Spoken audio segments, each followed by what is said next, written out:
All right, thank you. Everybody hear me all right? So I'm Solomon Hikes, and let's talk about Cloudlets. Before I begin, let me just say this is a conversation. I'm here to talk about a problem that we're trying to solve. It's not a problem that has been solved. So if you relate to the problem at all, if you have anything to contribute, please join the conversation on IRC, Twitter, come see us at the bar, whatever you like. So the problem is sharing. Specifically, how do I share my code when I want it to run in the cloud? So of course, the cloud is just a fancy word to say anything server-side. So I'm writing an application. I want it to run on people's servers. How do I share that efficiently? So of course, as open source developers, we know how to share. We know how to share our code. We know how to collaborate with people who want to contribute to our code. And we know how to package our code so that people can install it on their favorite OS. However, if we're writing applications for the cloud, in addition to all that, you also need to provide configurations. Typically, as an example, let's say I'm writing Apache. People want to see the Apache code. Other people want to install Apache on their systems. But there's a lot of interest in a great working configuration of Apache and all the necessary stuff to run Python apps or Ruby apps, a great stack that just works. And if I want to share that, then that's when things get complicated. I can see three options here. Either I write a tutorial, write it in a blog post, and people comment, edit it, or I package a virtual machine and put it up for people to download, or I use a dynamic configuration engines, things like Chef, Puppet, etc. We think that all three of these approaches have drawbacks, and the summary would be that we're good at sharing code, good at sharing packages, but we're still pretty bad at sharing configurations that just work. So what we tried to do is improve that situation and provide a format to package a configuration and share it.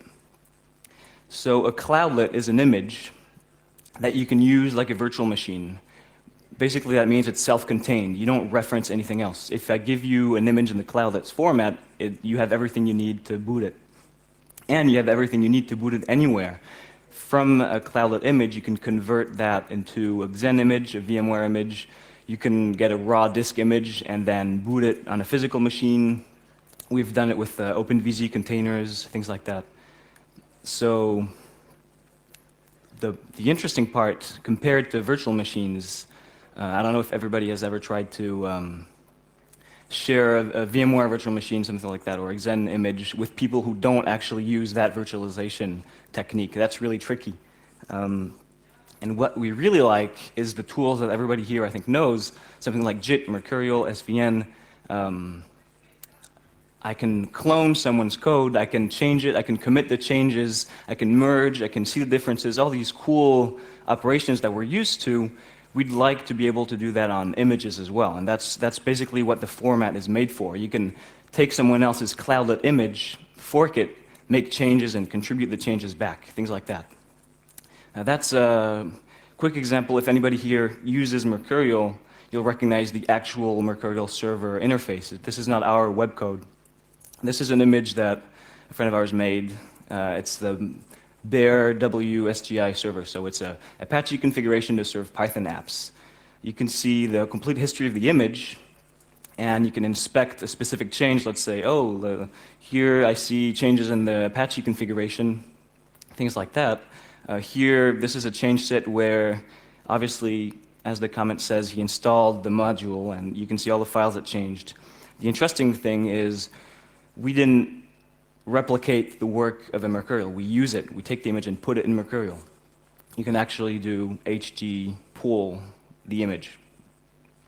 So that's the workflow we envision. The same way we say, here's the repository for my code, you can say, here's the repository for my image. Do whatever you want with it.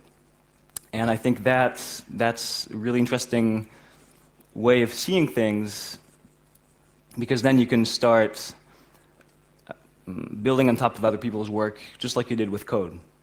And I think that might accelerate the progress we make in not just writing one piece of code here, another one there, but actually plugging them together and sharing entire cloud stacks. So I think that's as far as I'm going to go in terms of lecturing. I'm not going into any details on how it works. I was worried I wouldn't have enough time. But I would love to either answer your questions on email, Twitter, IRC, whatever you'd like. Join us at the bar, like I said. We're going to go there right after this talk, and we'll be there again at 5.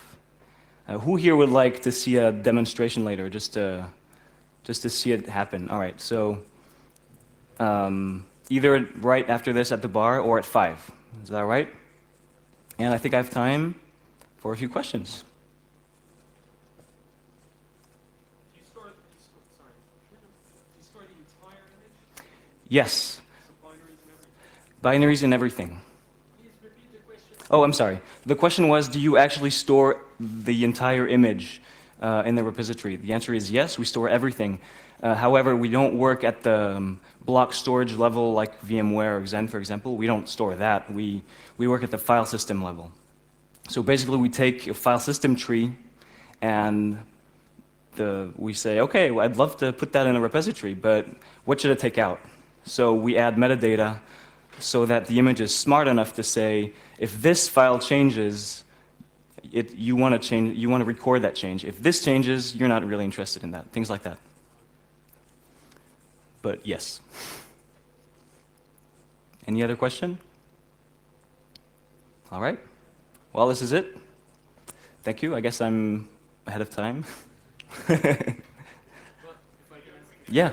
so you store all the binaries with like stuff in like your hardware image, you probably don't save it. Right.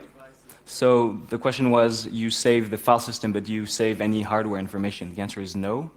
We think if in terms of moving from one cloud to the other, let's say you have a Xen image running, and you want to share the behavior of that Xen image with someone who's using VMware. If any hardware information you share with him will be useless. So the interesting part is to look at all the information, all the bits you have in that image, and only take what's worth moving. But is it possible to move from a VM image to a Xen image using only the information you store? Don't you need to add? The question is, can you actually do that? Can you actually take information from a VMware image, move that to a physical machine, and is it enough? Will it work? The answer is yes. So the way it works is you start from the file system. Let's say you don't have a Cloudlet image. You have a normal VMware image, and you want to use Cloudlets to move that. The way you do it is you start with the raw file system, and then you have to add the metadata the first time. So you have to, using the Cloudlets format, you'll add information saying, this is persistent, this is volatile, this is a template, things like that. And then once you've done that, then you can use the metadata to move the image. And so that means there's an initial step of authoring, adding manual information, and we've worked really hard to make that as simple and short as possible. So there's no giant XML file, no scripts to write, anything like that. Typically, the metadata is a 10-line JSON file. But you need to do that for every service. So if you have an Apache... No, you don't have to describe the services. You don't have to give any knowledge of how the code works inside, or how to construct the image, or what are the relationships inside the image. You just focus on the file system, on the final result. Because whatever the configuration logic is, the end result is always a certain file system. So that's the big difference with Puppet or Chef, for example. We don't describe how to get to a certain behavior. We let you do that any way you want, and once it's done, we let you snapshot that. And it's actually a great combination with tools like Puppet or Chef, because who here uses something like Puppet, Chef, CF Engine, or the equivalent homemade scripts? Typically, you describe steps to take from one state to the final step you want, but you still have the problem of the initial state. A Puppet script describes how to change a base image, but how do you get that base image in the first place? So the typical scenario is, here's a base image in the Cloudlet format, and then here's a Puppet or Chef script to make it change its behavior dynamically once it's booted. So we do before boot, Chef Puppet, CF Engine do after boot. Great match. Is this something which only works on the kind of public Mercurial repositories, or can it work in like private, like enterprise? Oh yeah, the question is, does it only work on public Mercurial repositories? I mean, I'm guessing you mean things like Bitbucket or Yeah, open source. I'm thinking in terms of like the enterprise who kind of have their own custom applications and they want to share that internally. Of course, yeah. Obviously here the focus is on sharing for open source developers, but the technology works for anybody who wants to share images with anyone. It's the same workflow options you have as with Mercurial in general. Okay. So do you have, Hmm? do you have Sorry. to do a quick demo now? Not on this computer, but yeah, I'd love to. This is basically why I'm here speaking. I would like to interact with people who are interested in this problem. So this is really just to get the conversation started. Any other question?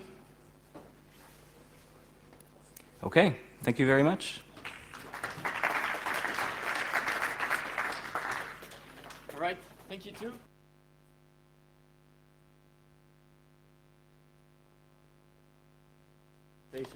Thanks.